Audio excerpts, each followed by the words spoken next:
So often patients come in to see me in clinic with hip pain. Now, hip pain can be a multifactorial problem.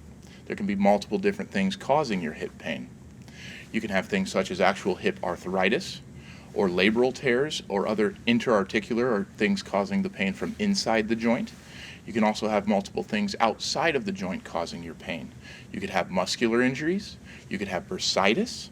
There's things in your back that can present as hip pain, such as, in layman's terms, sciatica or lumbar radiculopathy, basically a pinched nerve in your back. And all these things could have happened acutely with trauma, or they could be a long process over time. When you come into clinic with hip pain, we start out with the simplest thing to try to figure out what is going on. The first thing is your history. When did this pain start? When does it bother you? Is it when you're standing up or sitting down? Is it when you do certain activities or when you're in a certain position? And then also the diagnosis is physical exam. Physical exam is extremely important. Is there an area that is tender? When I move your leg around and examine your hip, where do you hurt? Is it in the groin? Is it on the outside of the hip? Is it in the buttock? Multiple different areas could be affected and could hurt for different reasons. And then we get imaging. Usually the easiest thing is an x-ray. X-ray is a very simple test. We can do it right in the clinic. And most of the time, that's all that is needed to diagnose most of the hip problems that you have, along with the physical exam. Sometimes more advanced imaging is needed, but this isn't always the case. Treatment can vary greatly depending on what is causing your hip pain. Usually first-line treatments for virtually all the problems that I talked about earlier is non-steroidal anti-inflammatories or Tylenol, over-the-counter ibuprofen, that kind of thing. Also, physical therapy is a very good starting point.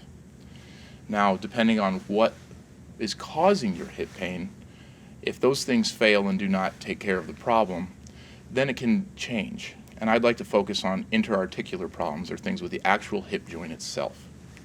If there's something going on inside of there, if you're a young person with minimal degenerative change, almost no arthritis, it's possible that an MRI and a possible hip scope may be necessary.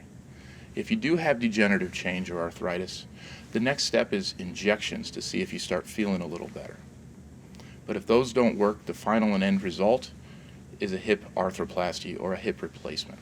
If you're seeing me in clinic and you are diagnosed with hip arthritis, and we've exhausted these non-operative measures, and you, as the patient, decide you're ready to go through with a hip replacement, I do a newer technique.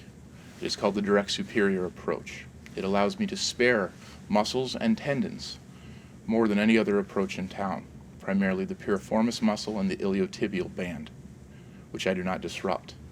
The advantage is post-operatively there are no hip precautions to avoid in case of dislocation, which you have to avoid in other approaches. Also, with the minimal muscle disruption, you have less pain and get back to activities faster, needing less pain medicines, and rarely do you even need physical therapy after surgery. If you are experiencing hip pain and you would like to see myself or one of our other specialists, please give us a call so we can help.